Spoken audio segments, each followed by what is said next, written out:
So like you scaled a lot from 2010 to 2020. Yeah. You know? What were the great sevs in Shopify history? One of the funniest ones was we had this problem where about every hour, the primary or the writer of the MySQL clusters would stall for about 30 seconds. And we couldn't figure out why. And we were debugging this endlessly, could not figure out what was going on. And someone figured out when this was going on, there was an LSF running on these machines. I was like, okay, why is this LSF running? And someone was like, tracing the kernel, figuring out, okay, this is like causing a soft lockup in the kernel. Where's this LSF coming from?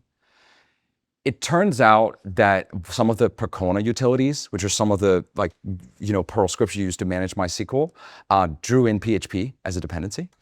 And PHP as a dependency has some standard cron job that every hour goes and does an LSF to figure out which files, which sessions are open, and then removing the files for sessions that are no longer actively opened by the PHP process. And this was running every hour on all the MySQL instances. What were some of like the great systems that Shopify was running, which was at a scale that no one had run before? I think Facebook had probably taken MySQL to really, really big heights before Shopify. But MySQL was certainly one of the systems that we were all, like a lot of companies were just really compounding on the MySQL clusters through the 2010s. GitHub was in a similar situation. And so I think we just spent a lot of time scaling all the layers on top of MySQL.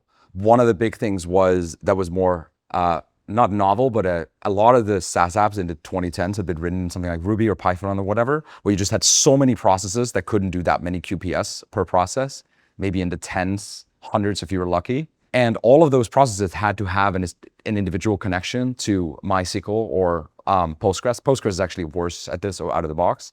And so with MySQL, we had like 30, 40,000 connections open. And so you're just spending so much time like e-polling through all these connections and which ones you can operate on at any point in time. So we had this problem with Memcache, we had this problem with Redis, we had this problem with MySQL. Today, there's lots of open source proxies in front of all of these systems, but at the time there wasn't really. So we had to play a lot of tricks to reduce this and just reduce the connection count as much as possible. So how was the like infrastructure team constructed so that you could handle like sev after sev after sev, and like as you're scaling through this, like what were the like really interesting people that gelled together to make all of this possible? When I joined in 2013, it was still a very traditional structure where it was a pure ops team, right? People who were just incredibly good at operating Linux systems and SSHing into all of them, like sort of the servers as cattle era. The sevs that we had were not so much just the systems falling over. A lot of the sevs we had really came out of large flash sales driving enormous amounts of traffic into Shopify at one point in time. What's the worst flash sale ever? I might not have been around for the one that overwhelmed the system the most, but I remember Kylie Jenner's flash sales as particularly challenging. I think she drove a lot of traffic even on trial accounts, like just showing up, selling. Wait, so walk me through like a normal flash sale. Like Yeah. what is a flash sale? How does it happen? What happens when a flash sale happens to the systems? So a flash sale is generally it's someone who has a very large following. And then through the 2010s, we saw this. It would post on like Instagram or something. Yeah, something like, they might have like 10 million followers, 100 million. I don't know what's a lot of followers on Instagram, 10 million, tens of million. And they have some new product they release. And so you drop the product and suddenly, millions of people or like hundreds of thousands of people are trying to buy the same SKU at the same time. And so that turns into an enormous amount of inventory lock contention on MySQL on that inventory row. And that was the kind of thing that drove a lot of outages. So we had to do a lot of things to make sure that both the inventory reservation and everything would work, because often you have hundreds of thousands of people fighting for maybe 10,000 SKUs. That was pretty much all the sevs, right? And so they would drive these sales and then they would just keep dropping things, right? Like Kanye would have a new sneaker, put it on Shopify, and then it would drive an enormous amount of traffic. So how are you guys preparing for this? You knew that there would be flash sales. You knew that like the flash sales are getting bigger and bigger. How is the planning happening? How is the team like getting ready for the next big horrible event? And like the horrible event can happen at any point. It's not like a sort of, for Stripe or something, there's like Cyber Monday or Black Friday. It's going to happen on Black Friday. Yeah. But these were like happening random points. Exactly. So these were basically random events that would take from, let's say, 1,000 requests per second to 100,000, right? So massive scaling events. And you're right, they could come out at any moment. Of course, we also had to scale for Black Friday, Cyber Monday, but it was a little bit more predictable. The flash sales were sort of random tests, and we didn't know. Sometimes they came from a trial account. So the preparation was writing load testing tools. So we had load testing tools internally that tried to mimic what the users were doing. They were not particularly sophisticated. They were just little Ruby script that we ran on a lot of servers that were trying to reserve inventory and contend on it. And then we would try to figure out what the bottlenecks were. That was the majority of the preparation we're doing. But this was also the first flash sales that I was a part of was while we were still in data centers. So we had a team that was racking servers ourselves. It was before the cloud. And so it was very difficult to manage how many servers that we needed. It's still difficult, and I'm sure you're also now running into this at your scale because you actually have to go to the clouds. It's not infinite, and you have to tell them how much you're expecting to use. With GPUs, it's probably even more finite than in the CPU realm that I'm in now and that we were in then. But we were just trying to pad with as much capacity as possible. So, I mean, at the end of the day, you don't have that many choices when you have to scale very quickly. You can scale up. It's too slow, and in on-prem, you can't really scale up much. The second thing is to cache harder. So larger TTLs and trying to move the caching up. So in the beginning at Shopify, we were doing a lot of the caching in Ruby, but over time we moved some of that caching into Nginx directly and serving it from Nginx Lua to try to just move more and more load off the servers. We would also do things like shedding load. So if someone had a massive flash sale, we would try to prioritize requests. Like if you had a cart or you had a session, we would prioritize that request over someone just coming to the site. So load shedding was another mechanism that we would do. You don't have that many other options other than that. And load shedding is just a way of trying to fail gracefully and failing fairly.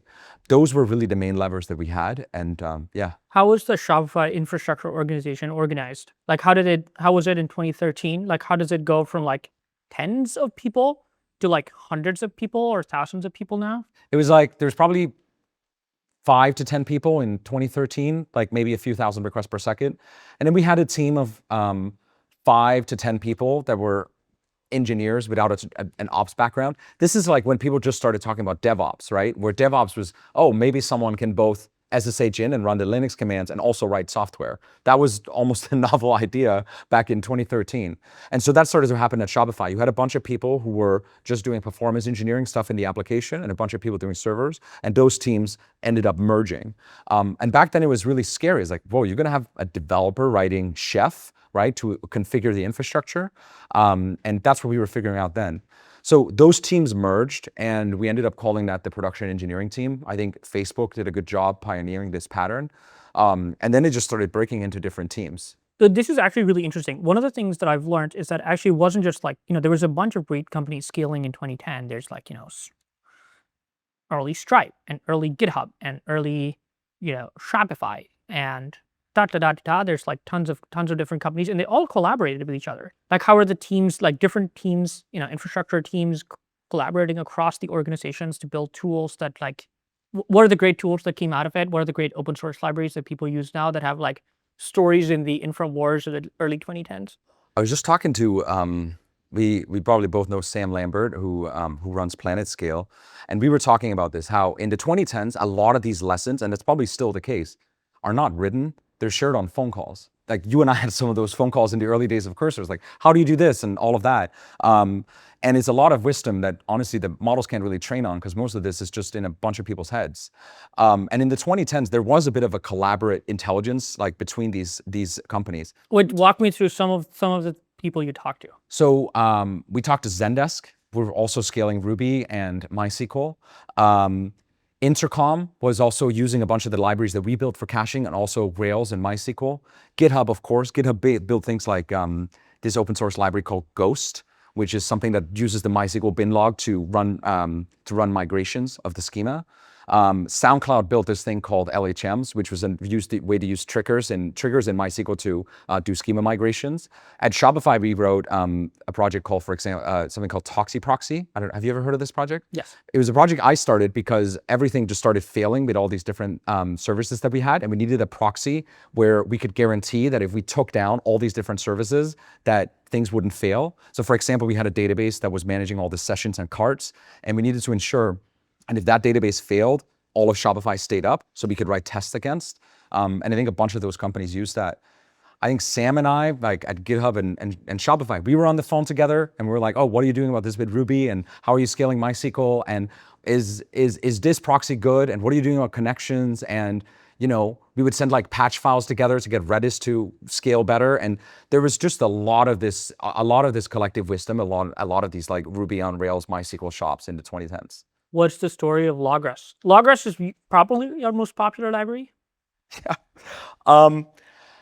Logrus is a Go library. And I created it because I was in so many incidents where I was just so mad at myself from 6 weeks ago for not more intentionally thinking about what output I wanted to see from the system at a particular point in time. And so I wanted an API that just forced me to sit down and think about what information I want to dump out. So the Logrus API is like Logrus dot with fields, and then you have to type them all out. Now, that's really the only thing that's well designed about Logrus. It does way too many allocations, and I haven't had time to actively maintain it very much. But it took off. Yeah, it took off. What does it look like when a library takes off? I think it has like 25,000 stars, and I just kept finding, people kept telling me, oh, I'm using Logrus, I really like it. And so it was just, and people got the idea of just the structured logging, this was before open telemetry and all of that. So I think it just clicked for people. So one very interesting part that you mentioned in the Logrus story is, you want to write things intentionally, be very careful, be thoughtful, like in advance of when you'll actually need to be thoughtful. What are other great engineering principles? What are the Simon engineering principles that what one writes in an agent.md? The way I think about software in my head is that over time, the software has to age well. And over time, the software is under strain from time, patterns changing, the language changing, scale, and lots of people working on the same thing. And the only thing that I just keep coming back to, which is a major inspiration also for turbopuffer, is just to make it as simple as possible. I worked at Shopify for almost a decade. And it's rare these days to have worked in one code base, one company for that long. And what it taught me was how software ages, because I saw so many projects where people would spend a long time writing an RFC and doing a big project on something, and that was not a predictor on that software aging well. And then I saw sometimes where on the infrastructure team, we just had to hold something together with spit and bubblegum, as my boss used to say, and it would age phenomenally. Like that spit and bubblegum would be perfectly in place and holding water 5 years later. And so I think the biggest thing that I just learned is just to let simplicity surprise you, and complexity has to be deserved. That's the underlying principle. I think a lot of things follow from that. I spend a lot of time thinking about how different things are gonna fail if you 10x or 100x the scale. Like if you're doing any infrastructure change, it has to be able to scale 100x. Otherwise, there's no reason to make it. You're just playing musical chairs. But the aging well and letting simplicity start and complexity be deserved is extremely important. And it's fundamental to how we've designed turbopuffer. The other thing is that being on call on the last resort pager of a piece of software where real people around the world are losing millions of dollars per minute of downtime, an enormous responsibility. We were maybe 6 to 8 people on that pager. And if you got paged, like you knew it was on you to bring the site back up. And I think that taught me how to write software in a way that like it changes you for better or worse, right? And so with turbopuffer, for example, it's just like, what's a piece of software that I'm willing to go on call for? And it has to be extremely simple and very easy to debug. And back to Logrus, right? It's how do we make this as easy to debug as possible? Because it's impossible for every line of code that I write is a liability for someone to be on call for at 3 a.m. Well, this is super interesting. I guess one way to frame the question is, as you RL the models, you kind of are writing a constitution that the models have to follow. Because not only are they trying to, get better and better at passing a certain suite of tests, but also we want them to write good quality code. In the same way that humans have this constitution that it's very simple, it's not very complicated. but it's like very widely applicable. Is there like a software engineering constitution that we should be using to RL the models, such that like the code that comes out is like good quality, stands the test of time? I think a lot of people generally are worried about slop that the models produce. We kind of want to train them to not produce slop. What's the constitution so they don't produce slop? When I talk to the models about designing software, it feels like they want to design models as like an eager undergrad who's read way too much Hacker News. I would ask you how you would RL and model to encode principles like that of just simplicity over everything, because it's a certain set of trade-offs, right? Like in turbopuffer, it's just like we keep everything on object stores. There's no state anywhere else, and it's like, yeah, if you want low latency for writes, like you got to look somewhere else because we're not going to give you that because I'm not willing to accept the trade-offs. I don't know how good the models are at navigating trade-offs like that. It feels like they're very eager to design a very like perfect system and not that eager to try to design something that's like very simple and will age well under those kinds of pressures. But how can you RL that? I think one can come up with various ideas, right? Like by default, you're trying to, even just the thing as like, write something as simple as possible. And like when you're judging between two correct solutions, prefer the solution that's really simple. And another one that you could try to encode for is make sure it's short. Yeah. If you enforce the model produce short things, minus the code golfing aspect, it's actually, shorter things are generally simpler. Don't write something in 100 lines that you can write in 10. But I don't think it's always about the lines of code, right? Like the lines of code sometimes of, something like turbopuffer might accept all of its writes into Kafka or something like that. But now you're operating this whole other system. That might be less lines of code, but the system complexity is a lot higher.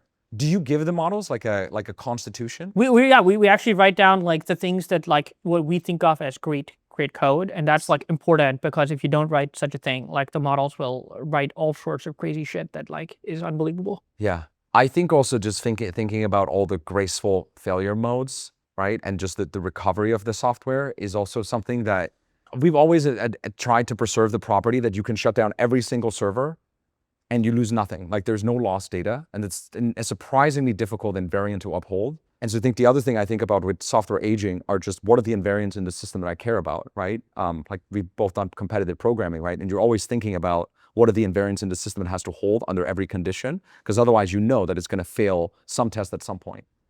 You write a famous-ish blog. A stalled famous-ish blog, maybe.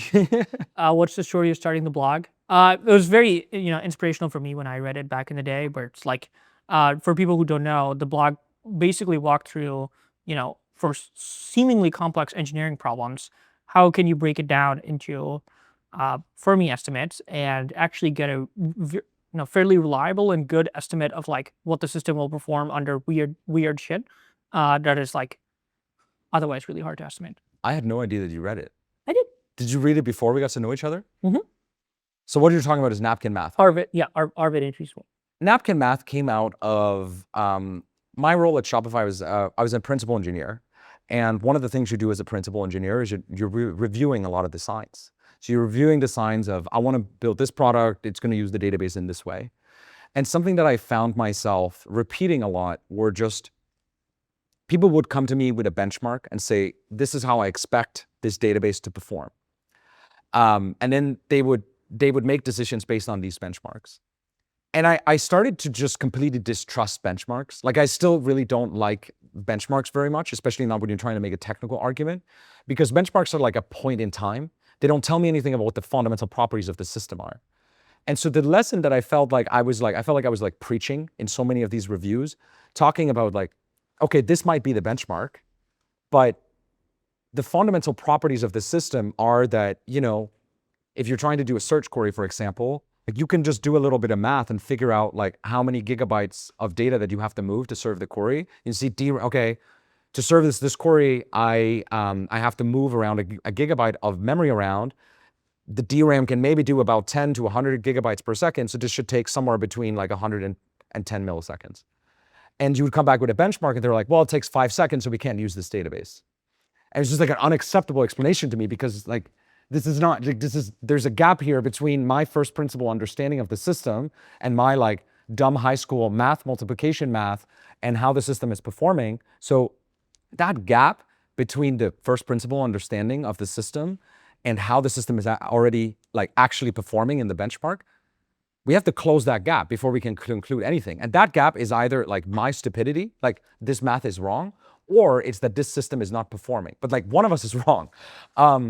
And unless someone could close that gap, it was just like you're not making a compelling argument. The benchmark is not persuasive unless you can explain that. The benchmark only tells you how close you are to the theoretical floor.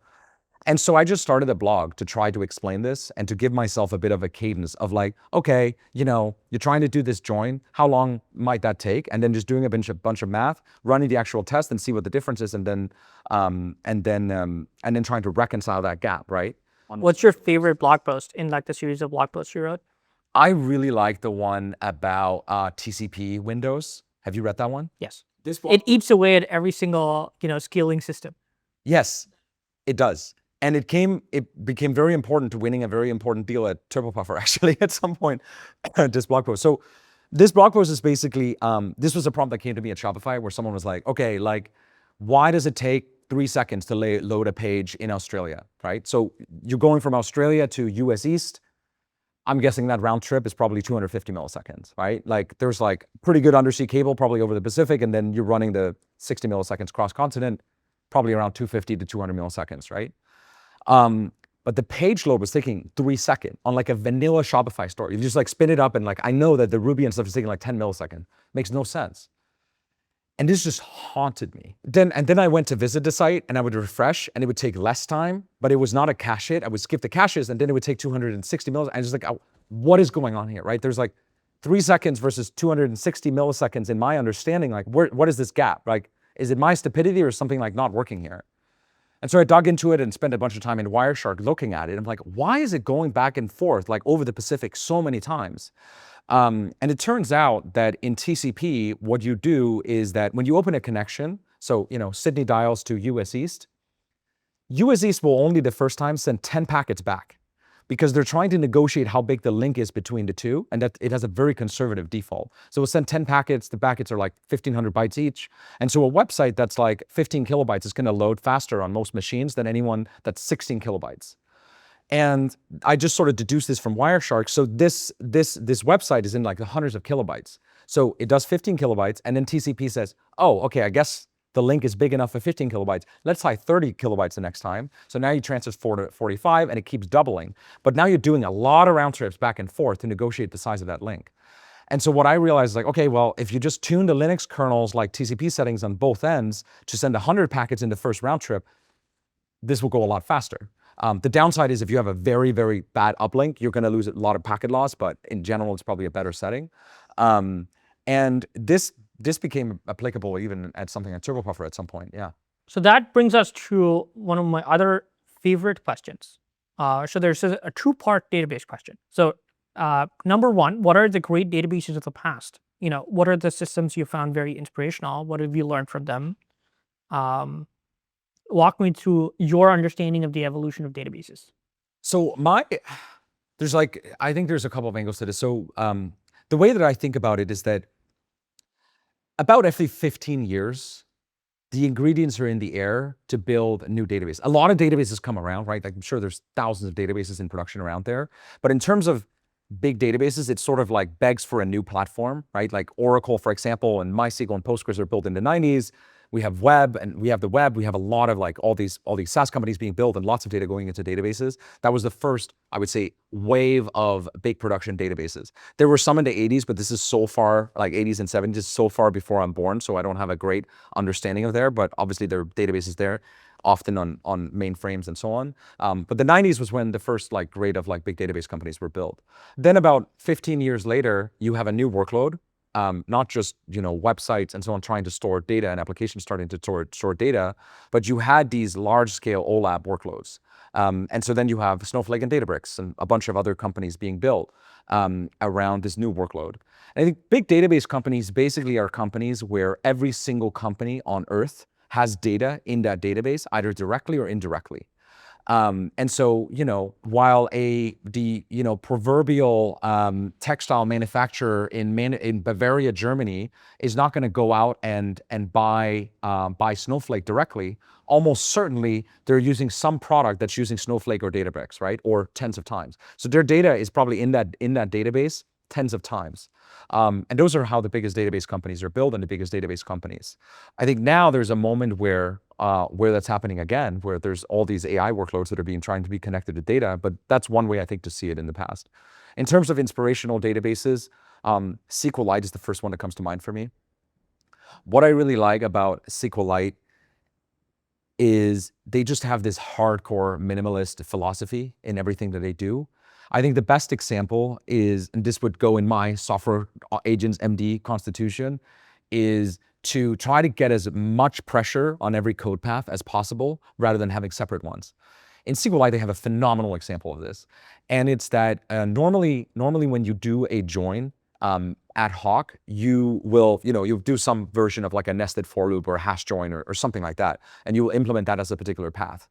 SQLite basically will construct an ad hoc B tree in memory to perform the join, which is the same code path, as far as I understand, of the B tree index they build when you actually build the index on disk. So they're putting more pressure through that single code path, more optimization, yielding to like more and more query plans. I think that's brilliant.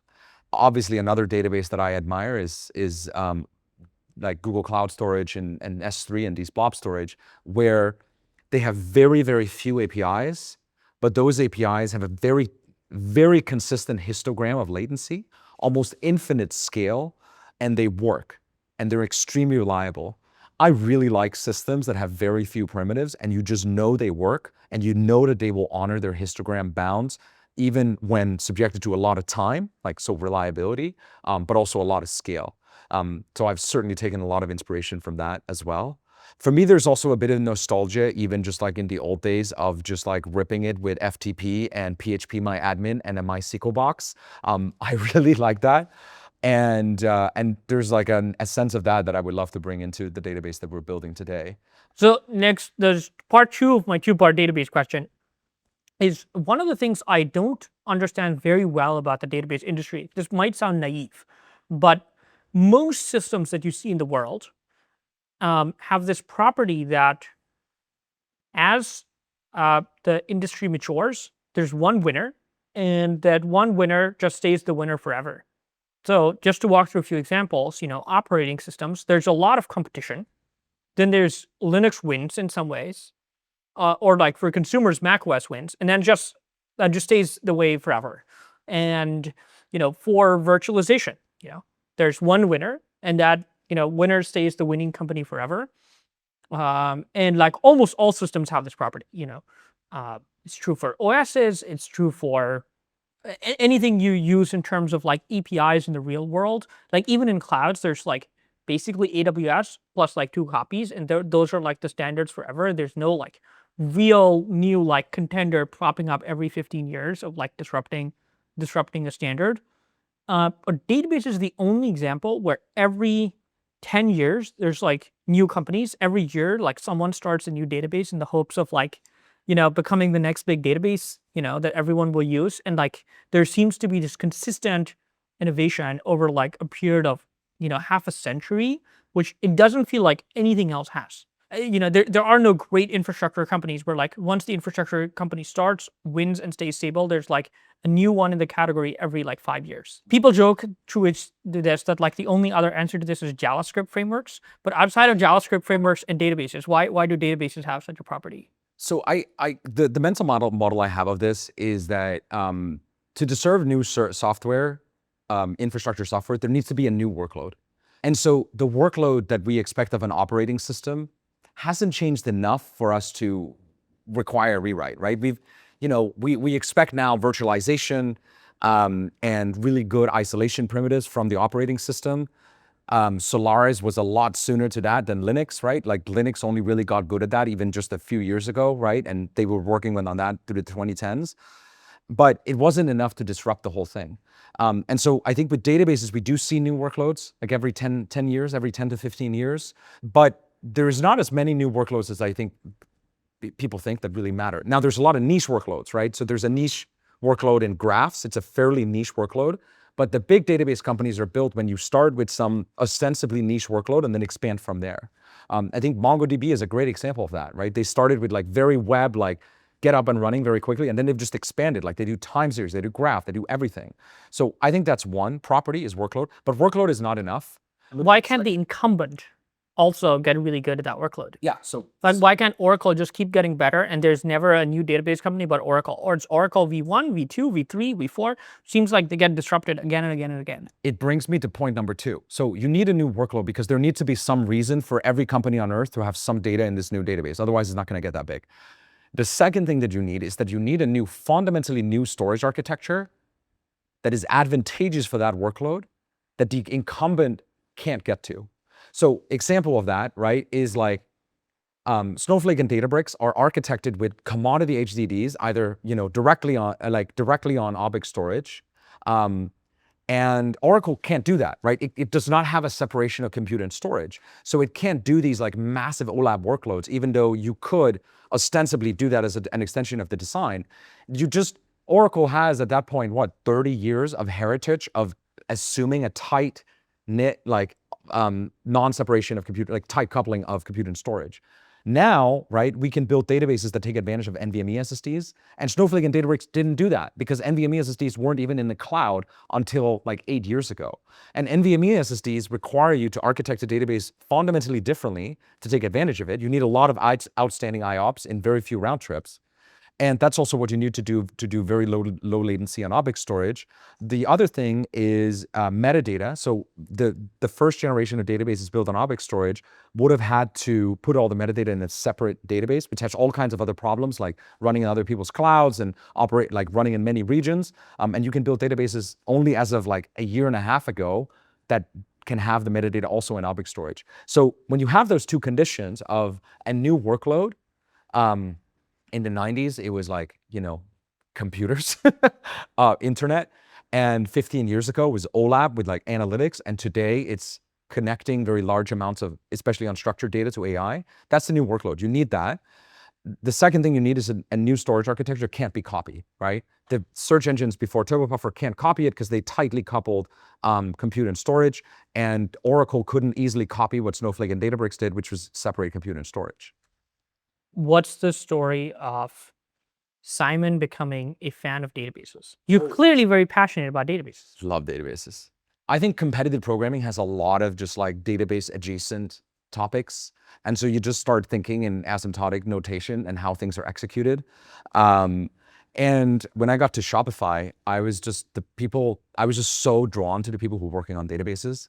And the thing that breaks when you scale a website is generally the database. So it's just always the thing that was breaking. And so we have to stay ahead of it, not breaking tonight at the flash sale and not breaking a year from now when the flash sale will be 10 times as larger. So it just becomes the fundamental bottleneck for scaling. And that just drew me to it. It's like, why are these things so hard to scale? And so we just have to keep working on it and working on it and working on it. And at some point, my model just started shifting from thinking about it as like a thing that executes SQL to just thinking about how the bits and bytes are laid out on disks. They have so many fascinating trade-offs, right? Like we just talked about storage architecture being different for different query workloads. There's so many trade-offs in databases. And I love thinking in trade-offs. Like I love thinking in, okay, well, if we do this, it's going to be better at this, but not worse at this. There's just, especially in search, it's like applying so many parts of computer science and computer engineering into one particular domain that there's just like an infinite amount of fascinating problems. I remember the first time we met, Cursor was running into some Postgres bottlenecks. And one of the most fascinating things at the time was you laid out, okay, here's how Postgres is architected. I can like make a simple mental model of like things in Postgres happening this way and things in MySQL happening this other way. And like at the time, even though I had read about Postgres and understood some of the architecture, like I hadn't mapped it down to like all the little blocks, how they interact with each other. How'd you learn that? How does one learn about like the weird intricacies of like, here's how Postgres is designed in all of its little bits and components and like all the query parameters that one can find around for those things? I think the short answer is that I can't help myself. Like I don't think I'm particularly smart, so I just spend a lot of time trying to dumb it down to something that I can understand and explain to other people. And I spend a lot of time on a little like notebook and just like trying to draw out exactly like how do the blocks move around. And so I think it took me about 10 years to get a very, very good understanding of how MySQL works. And then when I left Shopify, I was helping some of my friends' companies scale. And I kept running into Postgres. I was like, okay, this is cool. Like, I don't know anything about Postgres. So I just sat down one day and I just spent 8 hours reading the entire manual, and with the lens of how is it similar and how is it different from MySQL, and just always comparing and contrasting. So it was easier because I already had sort of a trunk to land the knowledge on. And so it's just the compromise became very apparent, right? The way that the indexes work in Postgres is very different from how they work in MySQL, right? In MySQL, the way that the data is laid out on disk is dictated by the primary index. So at Shopify, we took advantage of that by having all of the data for a shop co-located together. That's very complicated in Postgres. Postgres handles writes in a very difficult different way that requires a lot of tuning for the user that MySQL doesn't. And I mean, that was the problem you were running into when we met. How do you code with AI? Or in general, how do you use AI where is there any way where agents and models are helping you outside of coding? For sure. So on coding in particular, I just have a cursor window with a website open. A lot of what I do is like docs or smaller changes. And I just have cursor running. I use like a synchronous agent, and then I just choose a model based on what I need to do. If I just need to answer a question about the code base, I use the composer model because it's very fast and searches a lot. And then I use different models depending on the kind of task that I'm doing. But generally I'm managing like a few agents inside of Cursor. And it's especially inside of Cursor because it allows me to make it very easy for me to review the code. I think my contrarian view is that we're still going to be reviewing every single line of code that goes into the database by the end of this year, because it seems paramount still for the database. Like, we have a couple of individuals of turbopuffer whose job it is to just have the entire context of the code base in their Wedware neural network. And that still works really well because they have their manifesto and agents.md also embedded in that Wedware, and they make good local optimum decisions, and the agents help them. One of the things I've been excited about over the last many months is getting cloud agents to be better and better and better and better. What would it take for 50% of turbopuffer's code to be written by cloud agents? And I imagine one of the bottlenecks of writing 50% of your code is you really want to be sure that it's verified the thing in extremely, all sorts of crazy conditions. How do you think about testing in the, age of models just operating for 12, 24, 48 hours? And in general, at what point does 50% of turbopuffer's code be entirely written by cloud agents? I think we probably should have agents running all the time, trying to break the products before we do or before the customers do, and use cloud agents. I'm sure some of the engineers are already doing that. I mean, generally, when I use the model still on core Rust and database things, it's still not making globally optimal decisions. So I feel like the level of when I'm doing something in the dashboard or on the website, it can get such lax discussions and do incredibly well. But in the database, there are just so many other properties of how is this API going to age, right? Like how is the data going to be laid out? And there's all of these war lessons, right? That the model has not learned about how to operate this. What has to be true? I think the model just has to get better. I don't think I have any more wisdom on that. And I think that I want the model to talk more about how something is going to age, how this is going to make, what irreversible decisions this makes on the storage architecture, like ostensibly irreversible decisions. So 3 turbopuffer questions. Yeah. So first one, what would it take for turbopuffer to become Google scale? To index the entire web? Yes. It can already do that. Index the entire web and serve the QPS that Google would serve. Actually be usable by Google. So, I mean, I don't really know. Google, I'm sure, is a web of 1,000 services to do it, but we have customers that have indexed the entire web into turbopuffer. And it works, and it can do thousands of QPS. Now, I'm sure Google has their hands on more than the 100 billion or so documents that we procured in the data sets that have been indexed into turbopuffer, maybe into trillions, but it can certainly be done. There's no reason why that wouldn't continue to scale. And we've done the 100 billion with a P99 of 200 milliseconds, P50 of 40 milliseconds. So that's quite possible. Now, to get the relevance to where something like Google is, you might have to do a lot more. And that would be quite a few iteration cycles. But I mean, you can index the entire web with not that many servers with the turbopuffer architecture. Could it ever be built without S3? Is S3 sort of being super strongly consistent, just like one of the great engineering feats of the last decade? Yes, I think so. Back to the original question, the three, or the question about like why there's new database companies coming up every 10 years, it's that we needed NVMe SSDs, which were not available in the clouds until like the late 2010s. We needed S3 to be consistent, which did not happen until December 2020, which is like mind-blowingly late. And then we needed to compare and swap. Why is it so hard for S3 to be strongly consistent? I don't know. I know in Google Cloud Storage, I think it's probably Spanner or something sitting in front. And so that's a little bit easier for me to understand. There are more or less no details on the S3 metadata layer. That metadata layer is presumably very difficult to operate on. And I know that S3, yes, their API surface is small, but I know they invest a lot in formal verification and all these different things, presumably because they have little bugs that people rely on, and they have to make sure that even if they change the tiniest thing, it doesn't break for a lot of other people. And so I don't know what makes it so difficult. I think probably the thing that makes it most difficult is that the system existed for 15, maybe 20 years without having that. And from the systems that I've seen, it's a very fundamental assumption in the system, and you're going to be engineering for 15 years assuming that this is not true. Yeah, that would probably take, I'm sure that took them like 5 years to do. I'm guessing Google Cloud Storage, because they were fronted by Spanner, might have been consistent much earlier, if not from day one. But I also know that they consider that one of the greatest mistakes of S3, that they weren't consistent from day one. What else do you like about S3? When I say S3, I guess I mean Big storage, yeah. I think just the simplicity, right? Like it's like tight latency bounds on very few things. I think it's very, very predictable systems. It automatically shards and it's infinite. Turbopuffer would not exist without it, right? Like if this was like 15 years ago, we would have people full-time just racking HDDs and like trying to strike deals to get as many HDDs as possible. And we'd have the problem that you probably have with GPUs, but just with HDDs. I'm very happy to not have that problem. Turbopuffer would not exist, and I probably wouldn't have started the company because I would not have wanted to be on call for a product that required racking HDDs and flying to Ashburn every week to rack more HDDs. One of the really weird things I've had recently is it's getting harder and harder to interview people. Where one of the great interviewing tricks of the last decade was, instead of interviewing them on the blackboard, give them a really complicated code base and let them try to do something in a complicated code base.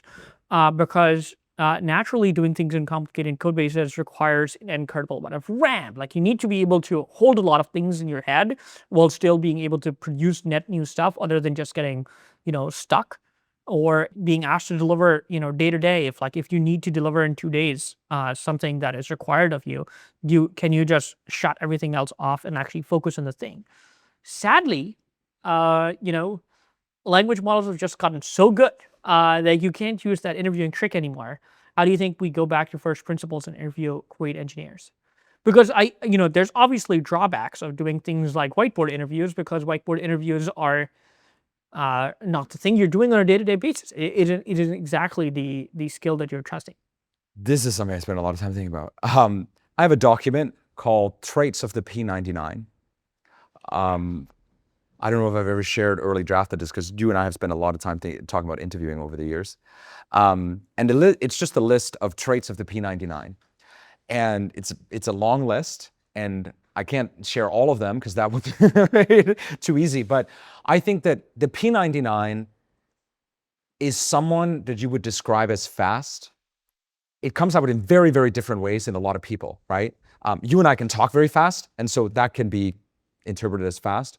But some people are fast because they move very deliberately and there are not bugs in their code, and they just keep moving forward, and it's just one step forward, and it's never 2 steps backwards. It comes out differently, but I've never met a P99 that I could not in some way describe as fast.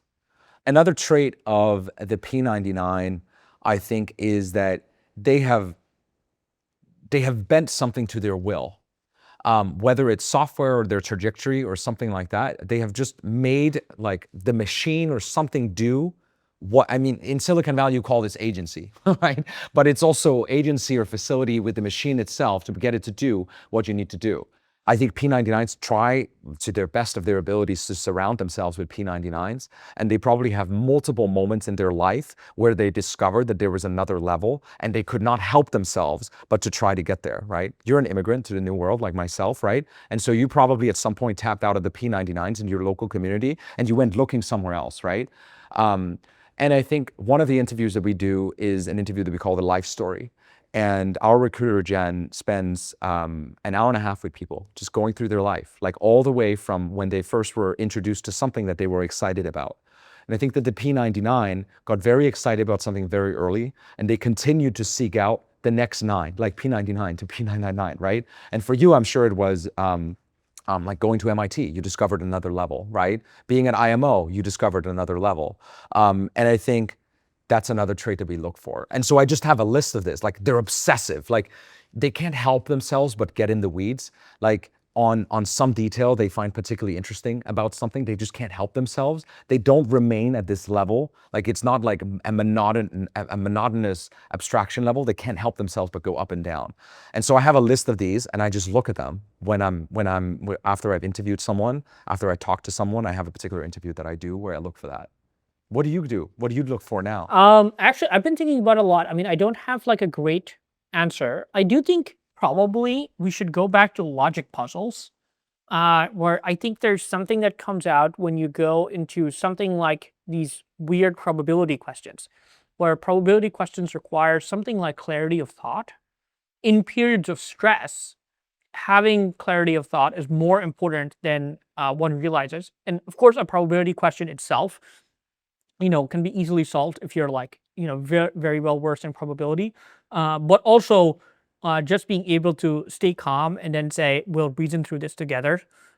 So for most people that, it's actually a bonus, like where the whole reason to pick a probability question is to pick for people who, don't have probability experience. It doesn't have to be probability in general. It could be any like, anything where you're like, I've heard of, various questions where you come up with scenarios and like the scenario is something that is rather tough and like the problems gets tougher and tougher over time. And it's just really interesting because, if it's very easy to produce code, probably the thing that matters is, can you clearly think through the system, and then can you clearly articulate what you want out of the system and what you not want out of the system? What are the invariants you care about? So as those things, like back in the day, if you had to trade off between a philosopher and someone who's a workhorse coder, you would pick the workhorse coder because they had like refined their skill at like Next.js or something. But actually, that's become less valuable over time. So you probably want people who are just incredibly thoughtful. I think one of the things you mentioned that like I think people really underappreciate is just always having the person who is like one step forward and never 2 steps backward is like vastly underrated in the world. I think those people are just very, very, very calibrated, and like you would always trust them on the hardest problems in the company. And that kind of skill is, even though it's hard to interview for, is like pretty important. I think one thing that is probably the best way that we try to figure out if people have clarity of thought is to ask them how to design a system and then see how they ratchet up complexity and navigate the trade-offs, right? That clarity of thought of like, you're going to start with the simplest thing and then you're going to attack it with some scale or whatever. And then we talked about like the serving complexity earlier, right? Like the system, sometimes engineers often gravitate towards just designing the perfect system that doesn't really have any trade-offs, but that's not 1 step forward, 1 step forward. That's like trying to take 10 steps forward in the first step, and you're going to fail because you're going to make an assumption that's wrong. I think the P99 navigates that ladder of complexity extremely elegantly. What is the next frontier of databases? 15 years from now, what's the next frontier? Do you think we have the last database? Definitely not. There's going to be hardware advances, right, in the next like 10 to 15 years. GPU databases? It might be like people have tried that, but I don't think it's quite ready, right? But like it would make sense to me that the GPU becomes more and more general purpose, could do more and more instructions, and can move more and more bandwidth. So that might be the next platform, right? Does it take 10 years again? I don't know. The GPUs are evolving very fast. So I think that's one go at it. I think that it's been a pretty consistent pattern that machines, like this has happened in CPUs, it's happened in disk, and now it's happened on object storage, where a lot of speculation. So basically having like a very large amount of outstanding requests at once in few round trips, that's been a good bet. And that's also how GPUs work, right? You try to give them a lot of things to chew on at once, get it back, and then do something else conditioned on that. So like making everything good for speculation and predictability has worked out really well. Would you be surprised if we have the last database, we won't need more database in the future? And I actually think there's like a controversial opinion is I think turbopuffer and OLAP plus Postgres is probably combined, or like the levels of scale that we've found to hit them. Maybe not Postgres, but something like VTest plus managed scale. Yeah. I think we've hit everything we need. I don't think we'll need another one. I would hesitate to say never. I would love for turbopuffer to be the last database. We'll call it a day. Yeah. Thank you so much for coming by the office. I feel like I've learned a lot from you over time, both in architecting great systems, but also building high performance engineering teams. And thank you for being a great partner to Cursor. Also, like I think there's so many points of Cursor where like life would have been very hard if we didn't have Simon to rely on. And yeah, thank you so much for coming down here. I really appreciate that. I mean, we've had many conversations on the phone about infrastructure, and you have a good enough team now that you don't call me anymore. But I do kind of miss it, and it meant a lot to me, and it means a lot for you to say that because you build a great company. To have been a very, very small part of that, it really means a lot. Thank you so much.